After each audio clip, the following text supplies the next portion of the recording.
Voltando agora com o segundo bloco da nossa aula de hoje sobre Ministério Público, Defensoria Pública e Advocacia Pública. Nós terminamos o primeiro bloco falando do Ministério Público como fiscal da ordem jurídica, pegamos aquelas hipóteses legais de interesse de incapaz, interesse público e conflito coletivo pela posse de terra rural, pode ser rural ou urbana, e agora a gente vai dar continuidade trabalhando nas demais hipóteses que nós temos em relação à atuação do Ministério Público. Essa quarta hipótese que eu coloquei para vocês é uma alteração legislativa super interessante no segundo semestre de 2019, com a Lei 13.894 de 2019. Essa lei inseriu vários artigos ao longo do Código do Processo Civil que tem referência direto com a Lei 11.340 de 2006, que é a Lei Maria da Penha, a Lei da Violência Doméstica Familiar. Ela trouxe algumas questões, mudou a questão de competência, artigo 53, mudou a questão de prioridade de tramitação de processo, artigo 1048, então ele trouxe várias alterações que são importantes, bem interessantes. E uma dessas alterações é justamente o artigo 698, parágrafo único do CPC, que está aí no material de vocês. O que esse artigo fala? Quando nós teremos a atuação, a participação do Ministério Público nas ações de família. Está lá o caput, só vai atuar, só vai intervir quando houver interesse de incapaz. E deverá ser ouvido previamente a homologação de acordo. Isso aqui faz muita remissão à primeira hipótese que a gente falou do artigo 178 sobre interesse de incapaz. Aí o parágrafo único foi a inserção. O Ministério Público intervirá quando não for parte, ou seja, como fiscal da ordem jurídica, nas ações de família em que figure como parte vítima de violência doméstica e familiar, nos termos da Lei 11.340 de 2006, a Lei Maria da Penha. Ou seja, o CPC trouxe, mesmo que não haja interesse de incapaz, por exemplo, seja uma ação de família onde não há incapaz, mas que haja vítima de violência doméstica de acordo com a Lei Maria da Penha, o Ministério Público também vai ter atuação. Okay? Então, essa foi uma mudança importante que ocorreu no segundo semestre de 2019, onde traz mais uma hipótese de intervenção por parte do MP. Okay? Quais outras situações que o MP vai atuar? Está lá, a lei no mandato de segurança, o artigo 12 da lei 2016 de 2009 fala que o MP vai ter que atuar. Isso aqui pode gerar alguma divergência em relação à necessidade ou não de atuação. A lei 6016 de 73, a lei de registros públicos, fala também, olha, tiver alguma ação para retificação de registro público, o nome ficou errado na certidão de nascimento, os registros, tiver que fazer a retificação, o Ministério Público também vai ter que atuar neste processo. Perfeito? Então nós teremos também a atuação do MP nestes casos. Aí começa a gerar algumas dúvidas que vão aparecer. Tá, a gente falou algumas hipóteses, mas quem vai definir quando o MP vai atuar ou não? Isso aqui vai acontecer, essa divergência vai acontecer, especialmente quando a gente fala de interesse público. Porque como ele é mais subjetivo, ele é mais difícil de definir, essa dúvida vai surgir mais de interesse público. Quando é incapaz, não tem o que dizer, não tem que argumentar, tem que atuar. Nos conflitos coletivos, tem que atuar. Quando houver vítima, tem que atuar. Agora, em interesse público? Por quê? É muito abstrato você querer trazer uma definição do que é interesse público. Às vezes, o Ministério Público pode achar que é caso de interesse público, e o juiz não. Ou às vezes o inverso. O Ministério Público pode achar que não é causa de interesse público, que justifica a sua intervenção, e o juiz pode achar que é. Por exemplo, se você pegar lá o mandato de segurança em face de uma multa de trânsito, contra o ato de legalidade relacionado à multa de trânsito. Se você pegar lá, artigo 12 da Lei 12.016 de 2009, o MP vai ter que atuar. E isso está fora dos seus limites das atribuições do 127. Então, neste caso, da multa de trânsito, o MP pode entender que não há interesse público para ele atuar. E se o juiz entender, ou o juiz não entender, o MP entender, está vendo a confusão que pode acontecer? Então, esse questionamento, essa discussão que a gente está suscitando aqui agora, ela vai ter importância, especialmente na questão que é interesse público ou interesse social que justifica a intervenção do MP. Ok? É importante frisar que existem várias normatizações editadas pelas procuradorias de justiça que vão dispensar a atuação do Ministério Público em algumas hipóteses previstas em lei. Por exemplo, existe uma normatização de um estado onde fala que ação de uso campeão, onde não há coletividade, um regimento da Procuradoria fala que não há interesse público e, por consequência, não há intervenção do MP. Sendo que a intervenção do MP sempre foi algo que era colocado, que era apresentado como obrigatório. Você pode até discutir a legalidade, a constitucionalidade desse ato, né? Porque a lei fala que tem uma normatização do MP fala que não, pode existir a discussão. Mas quem vai definir? Nós temos 3 posicionamentos doutrinários em relação a isso.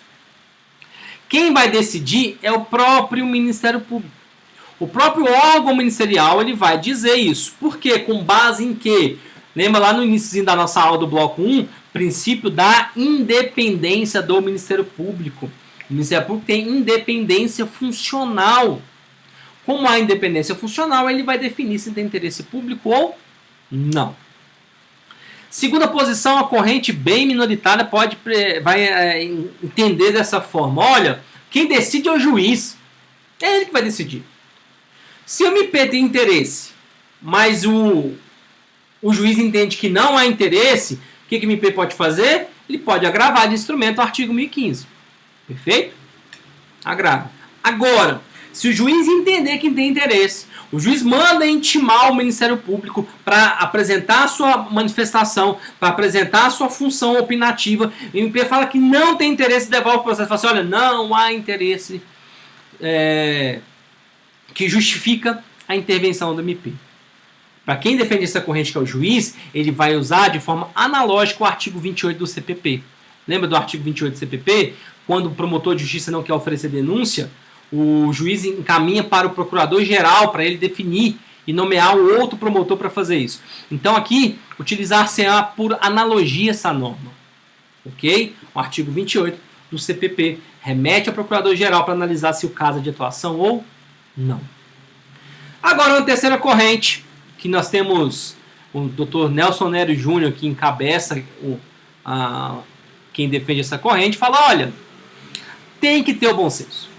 Tanto o Ministério Público e o juiz vão definir se tem o interesse público para justificar a intervenção do MP. Olha, tem que ter uma convergência de vontades. MP quer, juiz quer, então converge. Então ele entende o seguinte, olha, se o juiz quer e o MP não, o juiz manda o processo para o MP fala não tem interesse, o processo vai seguir normalmente, sem qualquer tipo de atuação, não vai remeter para o procurador-geral, não vai fazer nada. O processo só vai seguir sem a participação do MP. Perfeito? Tranquilo? Então, utiliza-se o bom senso. Ambos analisa-se a questão de há interesse ou não. Se os dois entendem que sim, ok, convergem, vai ter intervenção do MP. Perfeito? Então, essas são as hipóteses de intervenção do Ministério Público como fiscal da lei. Quando que ele vai atuar? Interesse de incapaz, interesse público, que pode ser um interesse social, o interesse da coletividade, conflitos coletivos pela posse de terra rural ou urbana, a questão da lei 13.894, que inseriu as ações de família quando há vítima de violência doméstica, e aquelas hipóteses legais. A gente falou do artigo 12 da Lei do Mandato de Segurança de 2016, a Lei de Registros Públicos, e nós terminamos falando, em relação a essas hipóteses, quem define. Primeiro, MP, independência funcional, o juiz que vai mandar em tudo, ou o terceiro, bom senso, juiz e promotor, que vão fazer essa análise, que é também a corrente que eu me filio em relação a isso. Perfeito? Lembra que nós falamos no início, quando a gente começou a falar do MP como fiscal da ordem jurídica, que tem que gozar pela imparcialidade, tem que defender essa imparcialidade? Isso é tão grave que o MP, como fiscal da ordem jurídica, se não for imparcial, cabe a arguição de impedimento ou suspeição. As mesmas hipóteses que se aplicam aos membros do Poder Judiciário, que nós já falamos. Nós temos uma aula só sobre o juiz. Que os impedimentos, artigo 144 e suspeição, artigo 145, as mesmas hipóteses se aplicam ao MP.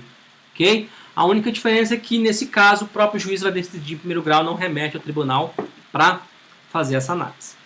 Perfeito? Tranquilo? E quais são as prerrogativas do Ministério Público como fiscal da ordem jurídica?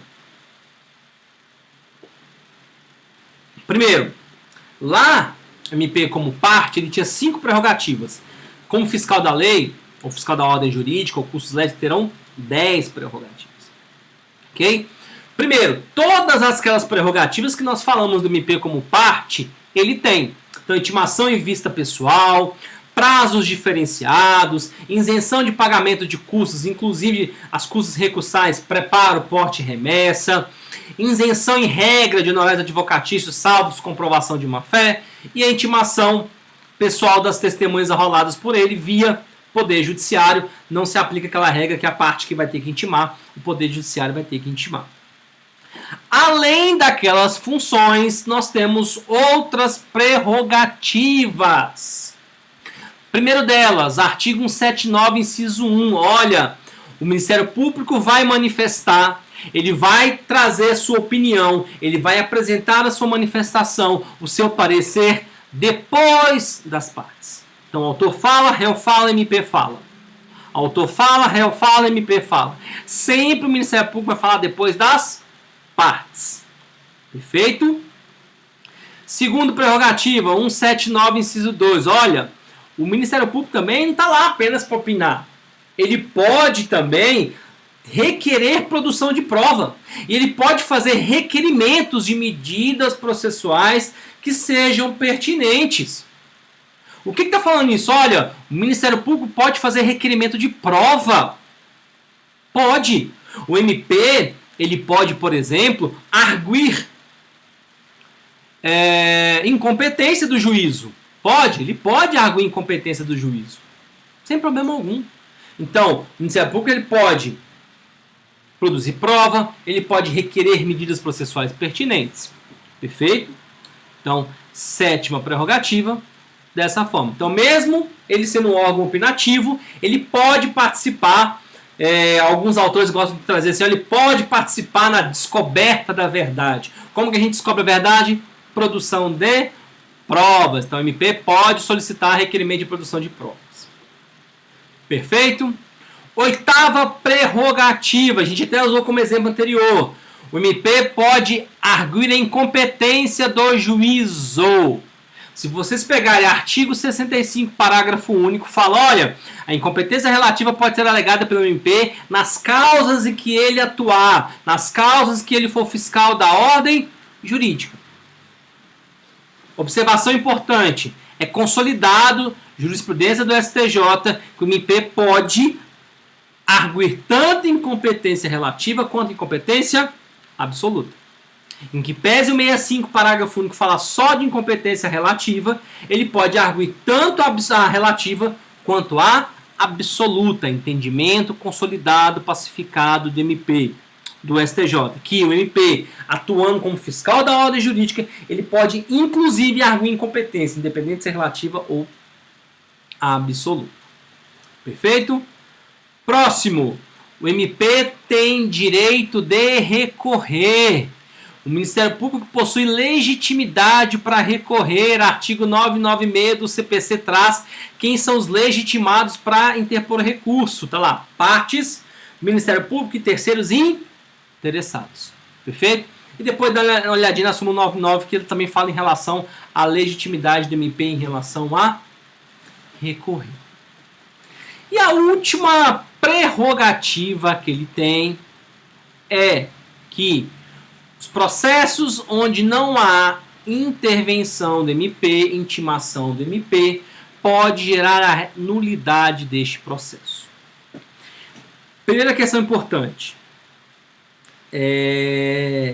Sempre gera essa dúvida. O que gera nulidade?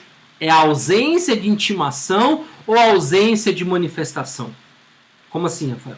O que vai gerar nulidade? É eu não intimar o MP, lembra, via carga, remessa ou meio eletrônico, Ou o MP foi intimado, mas ele devolve o processo sem apresentar manifestação. Vamos lá, foi por carga. O assessor dele foi lá no fórum, pegou o processo, levou para o gabinete e devolveu o processo sem parecer, sem a sua opinião. Então o que vai gerar a nulidade? É a ausência da intimação ou a ausência de manifestação ou a ausência de parecer? Claro, o que vai gerar a nulidade é a não intimação.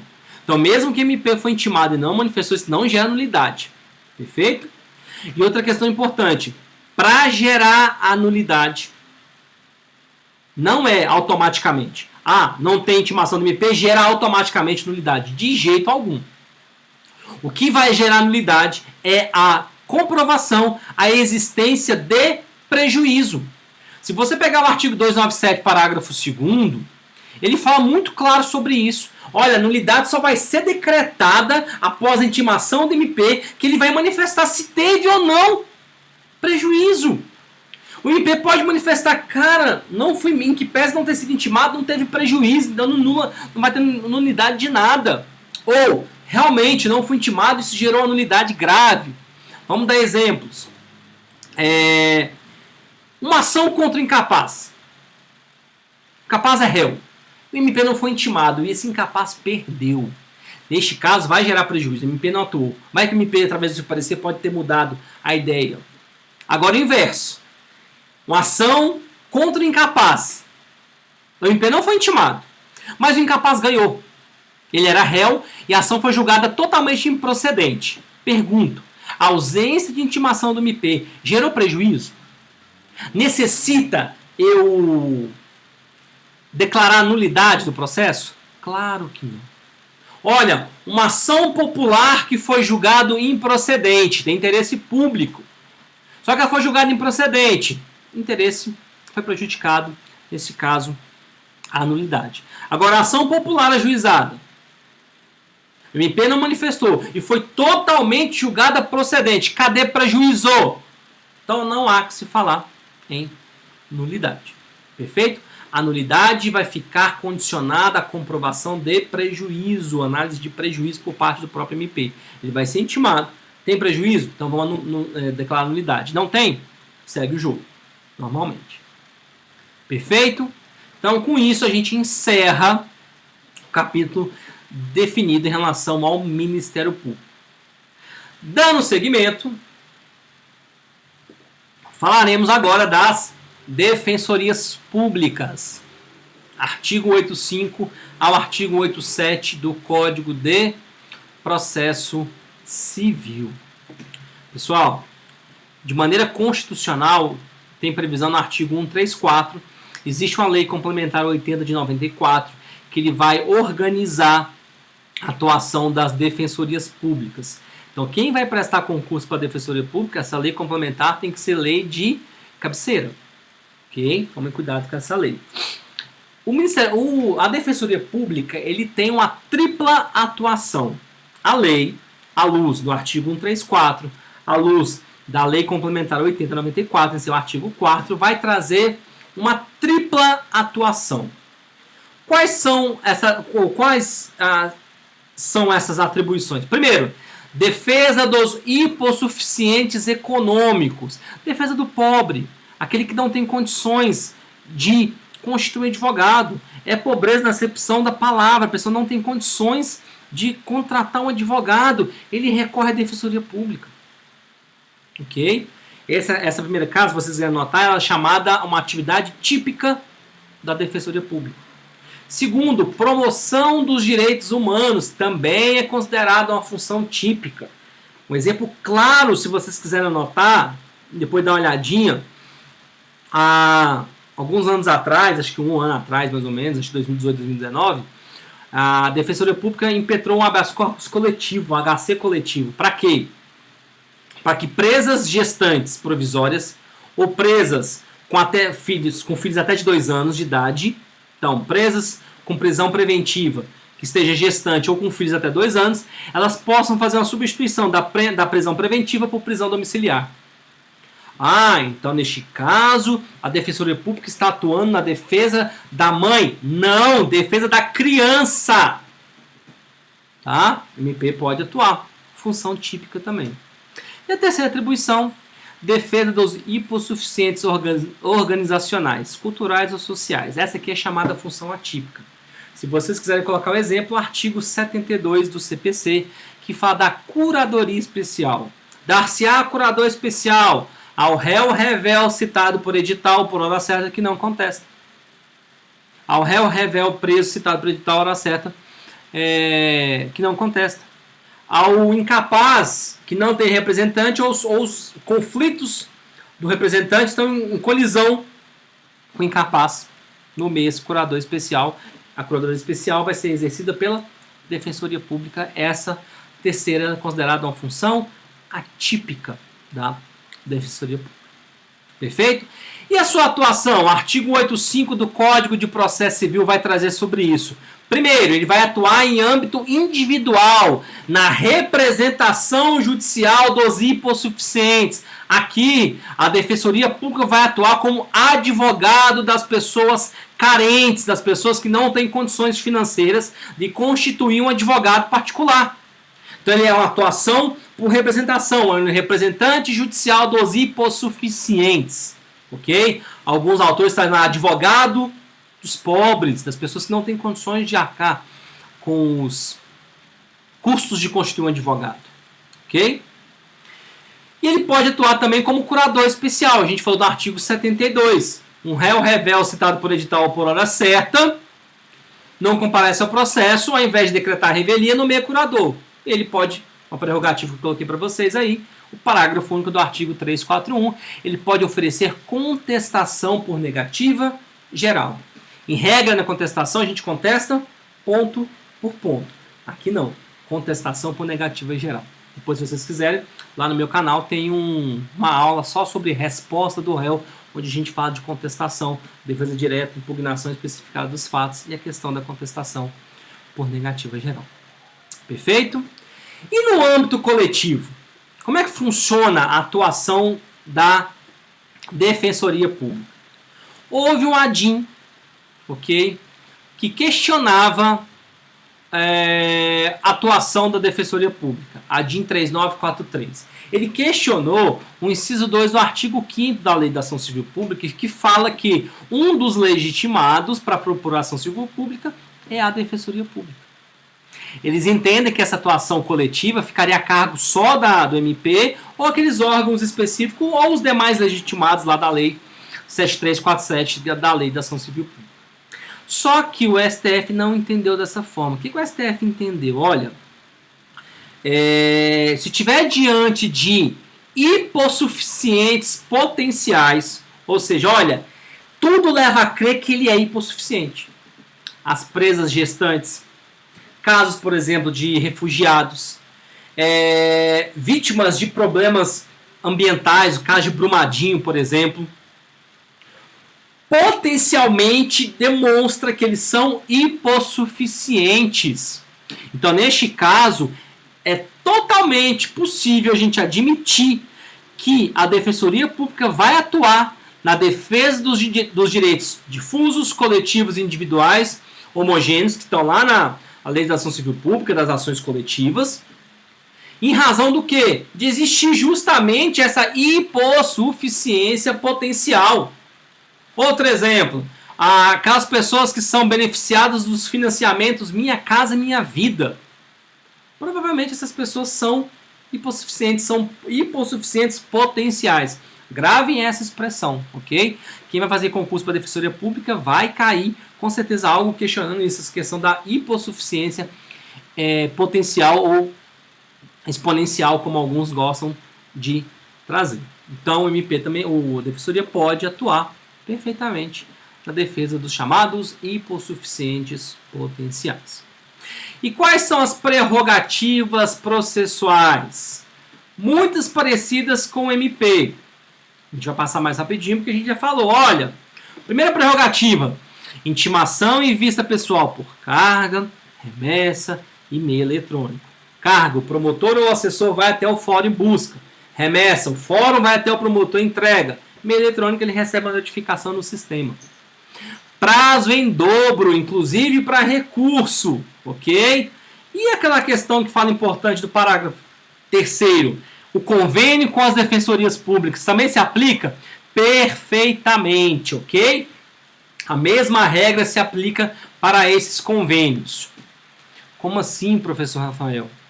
Os casos dos núcleos de prática jurídica que tenham convênio com a Defensoria Pública, o NPJ também vai ter prazo em dobro. Perfeito? Tranquilo? Pagamento de despesas processuais pelo assistido só ao final. O assistido que está sendo representado pela Defensoria só vai pagar as despesas no final. Primeiro, se ele perder e se ele voltou, ele obteve a condição econômica. Olha, no começo do processo, eu usei a Defensoria Pública porque eu não tinha condições financeiras. Só que no meio do processo eu comecei a trabalhar, ou no meio do processo eu passei num concurso público e eu consegui, eu recuperei minha capacidade econômica. Então, se eu perdi no processo e recuperei a capacidade econômica, eu pago as despesas processuais. Artigo 91 e 98, parágrafo 3º do CPC. Ok? Isenção de pagamento de honorários advocatícios, da mesma forma que a gente falou do MP, salvo comprovação de má fé. Se ficar comprovado de má fé, aplica-se analogicamente artigos 17 e 18 da Lei 7347 de 85, da Lei da Ação Civil Pública. E da mesma forma que MP, não é a Defensoria Pública que vai pagar. Quem vai pagar? O Executivo, que ela é vinculada. Então, se for Defensoria Pública da União, a União que paga. Se for Defensoria Pública do Estado, o Estado que paga. Claro, ressalvados o direito de ação de regresso contra o agente público. Ok? Da mesma forma, intimação pessoal das testemunhas arroladas. Não vai ser a Defensoria Pública que vai arrolar. É o próprio Judiciário que vai fazer isso. E uma última prerrogativa, bem interessante, previsão, que eu até coloquei no material de vocês, artigo 86, parágrafo 2º. Por exemplo, o juiz quer ouvir a parte que é assistida pela Defensoria Pública. Ele não vai mandar a Defensoria Pública chamar a parte. Neste caso, o próprio juiz vai determinar a intimação pessoal da parte. Olha, a Defensoria Pública precisa ouvir a parte em juízo. MP, o juiz vai determinar isso. É o que fala o parágrafo 2º do artigo 86. A requerimento da Defensoria Pública, o juiz determinará a intimação pessoal da parte patrocinada quando o ato processual depender de providência ou informação que somente por ela possa ser realizada ou prestada. Não vai ser a Defensoria Pública que vai correr atrás da parte. Neste caso, pede para o judiciário intimar a própria parte. Perfeito? Então aqui a gente encerra a parte referente à Defensoria Pública e faltou a gente falar, deixou para o final, mas não menos importante, as questões relacionadas à advocacia pública. Por que nós não temos muitos dispositivos que vão regulamentar a advocacia pública, tanto na Constituição Federal ou no CPC? A advocacia pública, diferente do que acontece em magistratura, Ministério Público, a Defensoria Pública, ele não tem essa abertura nacional. Não tem. Ou seja, não é um único regime que vai se aplicar igual. Olha, o MP tem o mesmo regime para todo mundo. O judiciário também é. Uma coisinha ou outra que vai diferenciar, mas o regime geral é igual. Aqui não vai acontecer isso. A advocacia pública, olha, cada prefeitura vai ter seu regime, cada governo estadual vai ter seu regime, a União vai ter o seu regime próprio. Então, nos âmbitos, dependendo do âmbito que você vai analisar, municipal, estadual ou federal da União, nós teremos regimes jurídicos próprios. Então, o que o CPC fez? O CPC ele trouxe uns regramentos bem básicos, são as questões basilares relacionadas à advocacia pública. E cada regime, de novo, município, estado, União, vai trazer um regimento mais específico, mais condensado em relação à advocacia pública. Um grande erro que eu vejo alguns colegas falando, olha, a advocacia pública é só judicial. Não. E na minha concepção, a advocacia extrajudicial, neste caso, é muito mais pesada. É conciliar, emitir parecer. Então, a advocacia mais pesada é a extrajudicial do que, efetivamente, a advocacia judicial. Ele presta consultoria, assessoria para a administração pública, tá certo? Na hora de fazer um processo licitatório, por exemplo, vai ter toda essa parte de assessoramento por parte da advocacia pública. Perfeito? O que é importante que o CPC traz? Artigo 75 traz quem representa em juízo ativa e passivamente os entes. Nós temos algumas observações importantes para a gente falar. Está lá, inciso 1. Quem representa a União? A AGU, Advocacia Geral da União, direta ou órgão vinculado. É a AGU que vai prestar, em regra, a representação da União. E os estados e os distritos federal? Por seus procuradores, que são os advogados públicos, procurador do Estado de Goiás, procurador do Estado de Minas Gerais, procurador do DF, ok? São os advogados públicos. 3. Município pode ser representado por seu prefeito ou procurador. Observação importante. O único ente que pode ser representado pelo chefe do Poder Executivo é o município. Por que isso, Rafael? Municípios grandes têm toda a sua procuradoria montada. Existem procuradores que é de carreira, mediante concurso, o procurador-geral do município que vai ser por indicação, mas tem a procuradoria montada. Só que existem municípios muito pequenos que não têm procuradoria. O que eles fazem? Eles contratam um advogado para uma ação específica.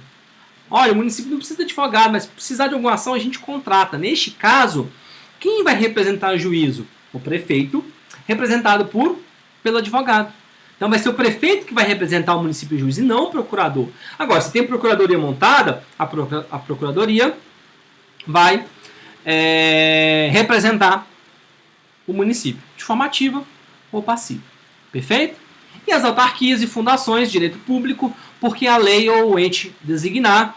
E âmbito federal já é pacificar também que a própria AGU pode representar autarquias e fundações de direito público. Perfeito? Esse artigo 75 é muito importante, não só para a advocacia pública, ela vai trazer um rol também de outras pessoas jurídicas, quem representa espólio, quem representa massa falida, é importante dar uma lidinha nesse artigo 75. Perfeito? Quais são as prerrogativas da advocacia pública? Da mesma forma que acontece no MP, da mesma forma que acontece na Defensoria Pública, a advocacia pública tem a prerrogativa de ter a intimação e vista pessoal por carga, remessa ou meio eletrônico. De novo, carga, ele vai lá e busca, remessa, ele recebe. Cuidado, observação importantíssima, observação importante em relação à citação da União, Estados, DF e município. União, Estados, município, DF não podem ser citados pelo correio. Não pode usar a citação via R por isso. Por quê? O artigo 247 é muito claro. O 247 vai falar, olha, a regra geral é pelos correios. Vai trazer algumas exceções. Quando o réu for incapaz. E o inciso 3 fala, quando citando for pessoa jurídica de direito público. Então, se você vai processar o município, não pode ser pela AR, tem que ser por oficial de justiça. Não pode ser por AR. Perfeito? Não pode acontecer, tem que ser por oficial de justiça. Perfeito? Então, citação da União, Estados, DF e municípios não podem ocorrer por AR, tem que ser por oficial de justiça. Artigo 274, desculpa, inciso 3 e artigo 249.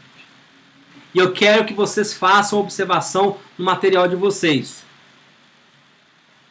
Se eu estou falando de advogado público concursado, então o procurador do município X é concursado, procurador do estado concursado, não tem necessidade de apresentação de procuração no processo. Como assim, Rafael? O município não tem procurador, contrata advogado, tem que ter procuração. O município tem a procuradoria, tem seu procurador concursado. Precisa juntar a procuração do prefeito passando para ele? Não. Por que não? O próprio mandato é dado pela lei. A lei confere poderes para aquele procurador, aquele advogado público concursado, ingressar com a ação. Então, todo advogado público concursado, procurador do Estado, procurador da Fazenda Nacional, advogado da União, procurador do município concursado, não precisa de procuração. Agora, se o advogado foi contratado pelo município X para ingressar com essa ação, aí sim tem que ter procuração. Perfeito? E onde a gente vai achar isso? Tá lá, artigo 9º da lei 9469 de 97, que fala justamente da representação desses entes em juízo, fala que, olha, a representação judicial de autarquias e fundações por seus procuradores, advogados, ocupantes de cargos efetivos, independe da apresentação de instrumento mandatário, de mandato. Então isso aqui se aplica a todo ente. Perfeito? Próxima prerrogativa que nós teremos, prazos em dobro. Da mesma forma que o MP tem, da mesma forma que a Defensoria Pública tem, a Advocacia Pública também tem prazo em dobro. Exceto se a lei apresentar prazo específico para a própria Advocacia Pública, para a própria Fazenda Pública. Como assim, Rafael? Tá lá. Prazo para contestar, artigo 3.3, prazo para recorrer, 15 dias, apelação. Para a Advocacia Pública, 30. Agora, se você pegar, por exemplo, o artigo 535 do CPC, lá fala, olha, a Fazenda Pública, no cumprimento de sentença contra a Fazenda Pública, vai ser intimada para querendo impugnar em 30 dias. Tá vendo que esse prazo falou que é um prazo específico para a Fazenda Pública? É um prazo específico para a Fazenda Pública. Não se aplica a outro órgão nenhum. Recurso, aplica para todo mundo. Artigo 535 fala só prazo para a Fazenda Pública. Então, se a lei já traz um prazo para a Fazenda Pública, que fala que são 30 dias, igual eu coloquei no material de vocês, está lá, prazo de 30 dias, não vai dobrar. Porque o prazo já é específico para a Advocacia Pública, para a Fazenda Pública. Então, usa prazo em dobro, exceto os prazos específicos para a Fazenda Pública. Ok? Beleza? Próximo prerrogativo, da mesma forma, pagamento das despesas no final do processo, da mesma forma que a gente falou, isenção de preparo e porte. Já imaginou? A Advocacia Pública de Goiás, o Goiás vai entrar com a ação, o Estado de Goiás paga custos para ele mesmo. Não tem noção, né? Então não paga. E, para a gente finalizar, eles recebem honorários nos termos da lei. Se você pegar o parágrafo 19, que eu coloquei para vocês aí, do artigo 85, fala bem claramente, é o último parágrafo desse artigo. Os advogados públicos receberão honorários de sucumbência nos termos da lei. Pessoal, o que vai determinar a remuneração do advogado público é o próprio regramento jurídico próprio, é o próprio regime jurídico específico do município, do estado, que vai dizer em relação a isso. Cada estado federado vai dizer como é que vai funcionar. Por exemplo, tem municípios, tem lei que manda pegar todos os honorários daquele mês, junta tudo, e divide para todos os procuradores. Inclusive quem já é aposentado. Então, o município X tem 5 advogados na ativa e 2 aposentados, junta todo o honorário do mês e divide pelos 7. Tem outras leis que mandam dividir só para aqueles que estão na ativa. Os aposentados vai ter aposentadoria, mas os honorários vai receber só quem está na ativa. Então tem 5 na ativa, divide pelos 5, tranquilamente. Olha, agora tem outros municípios que falam o seguinte, não, nós vamos dividir pelos 5 que estão na ativa e pelos 2 que estão aposentados. Só que os 2 só podem receber no máximo X reais dos honorários. Então paga X reais para os 2, o restante divide para os 5. Os 5 não tem teto, mas para os aposentados tem um teto máximo de honorários. Ou seja, o que eu quero dizer com vocês através desses exemplos? Que cada ente federado, que cada ente federativo vai trazer sua regra própria de honorários. Importante falar, olha, o CPC afirma categoricamente no seu parágrafo 19 que tem direito a honorário. Então que cada ente federado vai legislar e apresentar o seu regulamento próprio para isso. Tá bom? Então aqui a gente finaliza mais essa aula. Nós tratamos sobre o Ministério Público, a Defensoria Pública e a Advocacia Pública. Quero pedir para vocês se inscrevam no meu canal, deixa seu like, comenta, faz sua pergunta, entra lá, vou deixar os meus contatos com vocês lá, entra no meu Instagram que vai ter dicas diárias de direito processual civil, tá bom? E espero vocês até a próxima aula. Um forte abraço.